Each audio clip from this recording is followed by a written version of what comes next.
সবকিছু গুছিয়ে রেখে আবার চলে যাচ্ছি ঢাকায়। নমস্কার, আমি স্বপ্না। দেশ এবং দেশের বাইরে যে যেখান থেকে ভিডিওটি দেখছেন, আপনাদের সবাইকে অনেক অনেক শুভেচ্ছা। স্বপ্নাস ব্লগে সবার আমন্ত্রণ। প্রতিদিনের মতো নতুন একটি পর্ব সাজানোর প্রয়াস করছি। বাস্তব সব চিত্রগুলি নিয়ে আশা করছি আপনাদের সবার ভালো লাগবে। তাই অনুরোধ রইল, পর্বটি প্রথম থেকে শেষ পর্যন্ত দেখুন।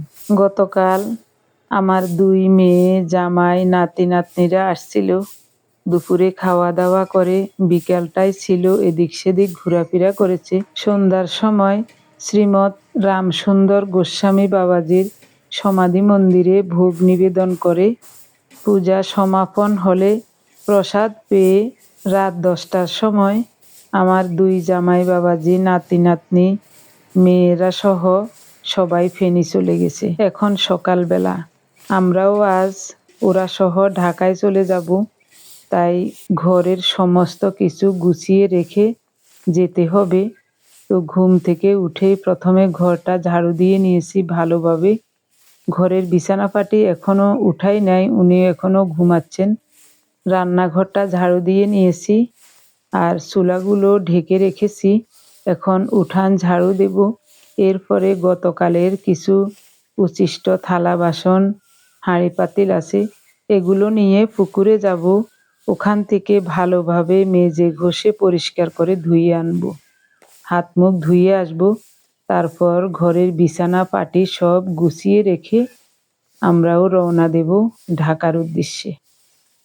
মাঝে 2 দিন ছিলাম। গত বুধবার ঢাকা থেকে বাড়ি আসলাম। বৃহস্পতিবার, শুক্রবার ছিলাম। আজ শনিবার। কি কুয়াশা! 8টা বাজে গেছে, অথচ অন্ধকারে রয়েছে সব। পৌষ মাইয়া দিনের মতো। চুলার উপরে একটা পুরাতন বিছানা চাদর টাঙিয়ে দিয়েছিলাম। এটা এখন খুলে পুকুরে যাওয়ার সময় নিয়ে যাব, ভালোভাবে ধুয়ে আনবো। ভালো করে চিপে ঘরে রশি আছে ওখানে মেলে রেখে যাব। আগামীবার আবার আসলে তখন ওটা কাজে লাগবে। চারিদিকে কি কুয়াশা দেখুন। এখন দিনের প্রায় 9টা বেজে গেছে। তো আমি একটু জমির দিকে আসলাম। গত পরশুদিন আমাদের জমি থেকে মাটি নিয়ে চুলা বসালাম। তখন দেখেছি ওই মাটিগুলো খুব সুন্দর এবং শক্তও আছে। ওখান থেকে 1 চাকা মাটি নিয়ে যাব। এই মাটি দিয়ে কাঁসার থালা বাসন মাজলে মনে হয় চকচকে হবে। তার জন্যই আমাদের জমি থেকে 1 চাকা মাটি নিয়ে যাচ্ছি। তো এখানে এসেই দেখি চারিদিকে ঘন কুয়াশা, একেবারে অন্ধকার হয়ে আছে। দেখেই আমার কাছে ভালো লাগছে, তবে আবার ভয়ও লাগছে। এই সময় দিনের বেলা গরম, রাতে ঠান্ডা, সকালবেলায় এরকম কুয়াশা থাকলে মানুষের শরীর ভালো থাকে না। বিভিন্ন ধরনের রোগ ব্যাধি হতে পারে। এই জন্যই দেখে ভয় লাগছে। কি কুয়াশা দেখুন। বাড়িতে এসেই ঘরের বিছানা পাটিগুলো খুব তাড়াতাড়ি করে গুছিয়ে নিয়েছি। সব গুছিয়ে নিয়েছি। এরপরে হাত মুখ ধুয়ে শাড়ি পরে নিলাম। এখন সিঁদুর দেব, তারপরেই বের হব। ব্যাগপত্র গুছিয়ে নিয়েছি। কাপড় চোপড় বিশেষ কিছু আনি নাই, শুধু পরনের এই শাড়িটা আর একটা নিত্য পরার শাড়ি এনেছি। ঘরে নিত্য পরার শাড়ি রেখে যাই, তারপরও 2-1টা আনি ওখান থেকে। যদিও মাটির ঘর, বাঁশের বেড়া, টিনের চালা, তারপরও আমার এই ঘরেই যত শান্তি। রাতে শুইলে ঘুম আসে, কিন্তু ঢাকা শহরে পরের বাড়িতে অট্টালিকায় থেকেও, এত আরামে থেকেও ওখানে শুইলে সহজে ঘুম আসে না। 4-5 ঘন্টার বেশি ঘুম হয় না কোনো সময়। বাড়িতে গুরুজনদের ছবি রেখে যাচ্ছি। আমার মা বাবা, আমার শ্বশুর বাবা, শাশুড়ি মা, ওনাদেরকে ঘরে রেখে যাচ্ছি। ওনারাই দেখে শুনে রাখবেন। ওনাদের আশীর্বাদেই তো বেঁচে আছি। না হয় একবার ঢাকায়, একবার বাড়ি, একবার ওখানে, একবার এখানে, এরকম ছুটাছুটি করে কেউ কোনোদিন ভালো থাকতে পারে না। ওনাদের আশীর্বাদে এবং ঠাকুরের দয়ায় এখনো ভালো আছি। গুরুজনদের আশীর্বাদ মাথায় নিয়ে আবার রওনা দিচ্ছি।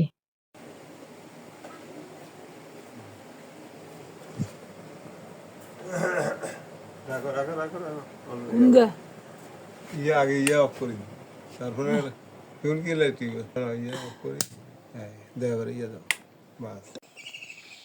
বিদ্যুতের মেইন সুইচটা অফ করে দিলাম। গড়ি আর ব্যাগিতে মনে হয় লইছি কাইলে না না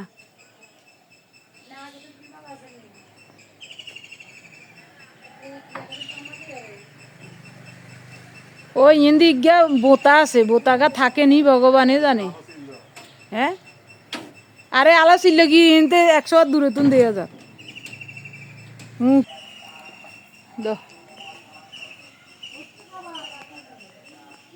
বৃষ্টির আদল নাই, ওই টনের উপরে দি ইয়া হয়ে রয়েছে, কুয়াশা হয়ে ধুলবালু হয়ে স্বাদ হয়ে গেছে।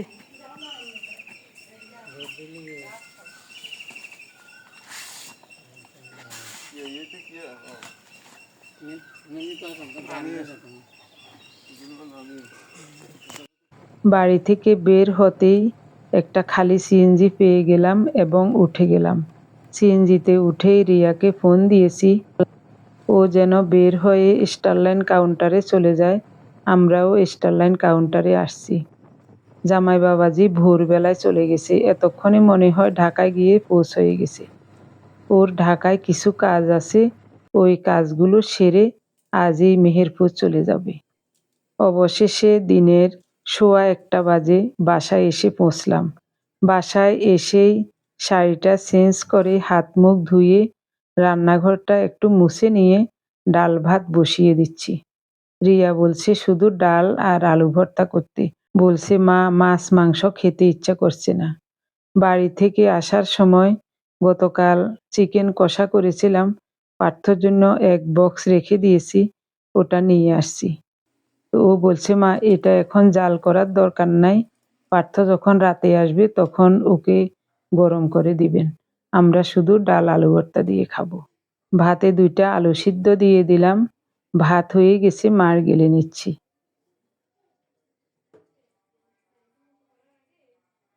ডালও হয়ে গেছে, ডালে ফোড়ন দিয়ে নামিয়ে নেব। ফাঁকে ফাঁকে ঘরটাও একটু ঝেড়ে মুছে পরিষ্কার করে নিচ্ছি। রান্না শেষ, এখন পুরো ঘরটা মুছে স্নান করে নেব। ওদের স্নান হয়ে গেছে, আমি বাকি রয়েছি। আমার প্রিয় ভাই বোন বন্ধু স্বজন, আপনারা যারা প্রতিনিয়ত ভালোবেসে আমাদের ভিডিওগুলি দেখে যাচ্ছেন এবং ভিডিও দেখে সুন্দর ও গঠনমূলক কমেন্টস করে আমাকে কাজ করার শক্তি এবং সাহস জুগিয়ে যাচ্ছেন, আমি আপনাদের সবাইকে জানাই অজস্র অজস্র ধন্যবাদ, অভিনন্দন এবং কৃতজ্ঞতা। শুধু ডাল আর আলু ভর্তা। তো মাংসটা আর ফ্রিজে রাখলাম না, মাংসটা সামান্য ফোটানো গরম জল দিয়ে একটু জাল দিয়ে নিয়েছি, ওনাকে একটু দেব। রিয়াও খাবে না, আমিও খাবো না, বাকিটা থাকবে। আলু ভর্তাটা খুব সুন্দর করে করেছি। কয়েকটা শুকনো মরিচ তেলে ভেজে ওই তেলেই কুচানো পেঁয়াজ দিয়েছি একটু বেশি করে। পেঁয়াজগুলো একটু বাদামি হলে তারপরে ভাতে সিদ্ধ করা আলুগুলো দিয়ে একটু ভেজে নিয়ে এরপরে শুকনো মরিচ লবণ দিয়ে হাতে গুঁড়ো করে উপর দিয়ে ছিটিয়ে দিয়েছি। আবারও কিছুক্ষণ নেড়ে চেড়ে আলু ভর্তাটা খুব সুন্দর করে করেছি। এরকম ভর্তা হলে আর কিছুই লাগে না, শুধু আলু ভর্তা দিয়ে ভাত খাওয়া হয়ে যায়। আমার খুব ক্লান্তি লাগছে, আমার মন চাইছে শুয়ে থাকি, ভাত খেতে ইচ্ছে করছে না। সব কিছু গুছিয়ে ঘর থেকে বের হওয়ার সময় চশমাটা আমার হাতেই ছিল, মনে হয় টেবিলের উপর রেখে বাবা মাকে প্রণাম করছিলাম, তখনই ভুলে ফেলে আসছি। এরকম তাড়াহুড়ো করতে গিয়ে অনেক সময় অনেক ভুল করি। যাই হোক, আজকের ভুলের জন্য তেমন আফসোস লাগছে না, কারণ চশমা একটা বানাতেই হবে। ওই চশমাটার গ্লাসগুলো ঘোলা হয়ে গেছে, অনেক দিন ধরেই ভাবছি একটা চশমা কিনবো, কিন্তু আলসেমি করে যাওয়া হচ্ছে না দোকানে। চশমা ছাড়া এমনিতেই তেমন কোনো সমস্যা হয় না, শুধু মোবাইল আর ছোট লেখাগুলি দেখতে একটু কষ্ট হয়। গীতা পড়তে পারি না চশমা ছাড়া, এই জন্যই চশমার খুবই প্রয়োজন। শরীরটাও অনেক ক্লান্ত লাগছে, আজ তো পারবো না, আগামীকালেই দোকানে গিয়ে একটা চশমা নিয়ে আসবো। আলু ভর্তা দিয়ে ভাত খেতে কিন্তু খুবই ভালো লাগছে। রিয়ার জন্য ভাত বেড়েছি, ও একটু পরে খাবে।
গ্লাস মাজার জন্য বাড়ি থেকে মাটি নিয়ে আসছি, জমির মাটি।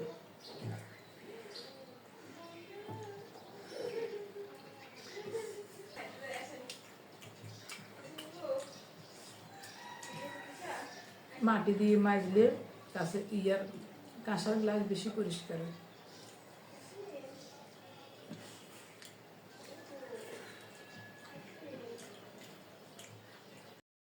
ভাপা পিঠা তৈরি করব। একটা নারিকেল এনেছিলাম, নারিকেলটা কুড়িয়ে নিয়েছি। 4-5 কাপের মতো আতপ চালের গুঁড়ো নিয়েছি। অল্প অল্প করে নর্মাল জল দিয়ে চালের গুঁড়োগুলো কষলিয়ে কষলিয়ে ভিজিয়ে নেব, এরপরে চেলে নেব। নারিকেলটা কুড়িয়ে অর্ধেকটা ফ্রিজে রেখে দিয়েছি, বাকিটা নিয়েছি ভাপা পিঠা তৈরি করার জন্য। রিয়াকে জিজ্ঞাসা করলাম কি খাবে, ও বলছে ভাপা পিঠা খাবো। পিঠা তৈরির জন্য পাতিলটা রেডি করে নিচ্ছি। তো ঘরে আটা নাই, চালের গুঁড়ো দিয়ে হবে না। বাড়ি থেকে যে মাটি এনেছিলাম ওখান থেকে অল্প একটু মাটি নিয়েছি। এটা জল দিয়ে একটু নরম করে পাতিলের মুখটা একটু বন্ধ করে দেব, যেন পিঠা তৈরির সময় বাষ্পটা বের না হয়। এই কাজটা আমি আটা দিয়ে করি, তো আজ আটা নাই ঘরে। অনেক আগে যখন আমরা বাড়িতে ছিলাম তখন আমি এভাবে মাটি দিয়েও করেছি।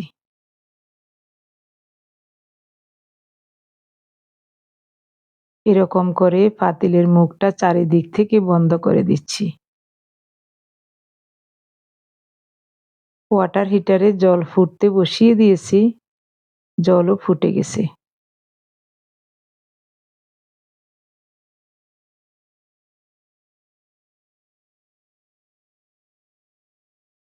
ভাপা পিঠা আমার রিয়া খুবই পছন্দ করে, আমার কাছেও ভালো লাগে। মোট কথা পিঠা জিনিসটা আমার কাছে সব সময় ভালো লাগে। কি সুন্দর করে চারিদিকে বন্ধ করে দিয়েছি দেখুন। আরো মাটি রয়েছে, যদি কোনো জায়গায় ফাঁকা থাকে ওই জায়গাটা সাথে সাথে বন্ধ করে দেব। ফোটানো গরম জল দিয়ে দিলাম পাতিলের অর্ধেক পর্যন্ত। চুলায় বসিয়ে দিয়েছি, চুলাটা অন করে দিলাম। এদিকে চালের গুঁড়াগুলো ছাঁকনির সাহায্যে প্রতিবারের মতো চেলে নিচ্ছি।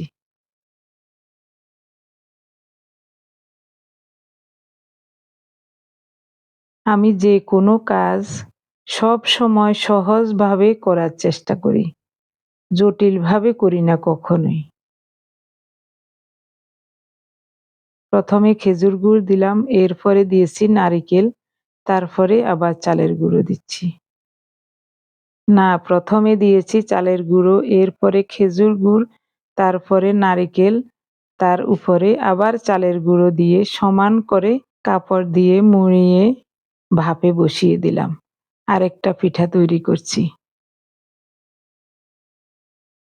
ভাপা পিঠা তৈরির জন্য এই 2টা সাদা কাপড় সব সময় আমার ফ্রিজেই থাকে। এ কথা আপনারা সবাই জানেন, তারপরও আমি সব সময় বলি, আমার অভ্যাস হয়ে গেছে।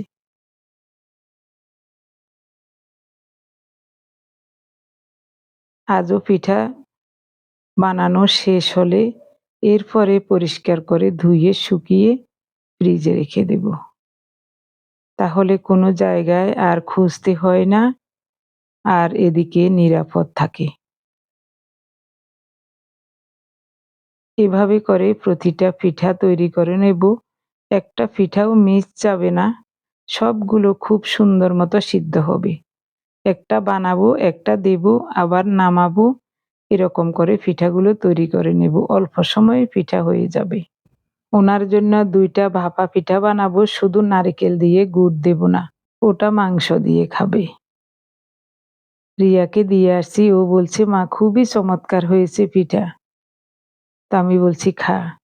আমার নাতনিও আনন্দ করে খাচ্ছে। আমার প্রিয় ভাই বোন, বন্ধু স্বজন, আপনাদের সবাইকে অজস্র অজস্র ধন্যবাদ জানিয়ে আজকের পর্বটি এখানেই শেষ করলাম।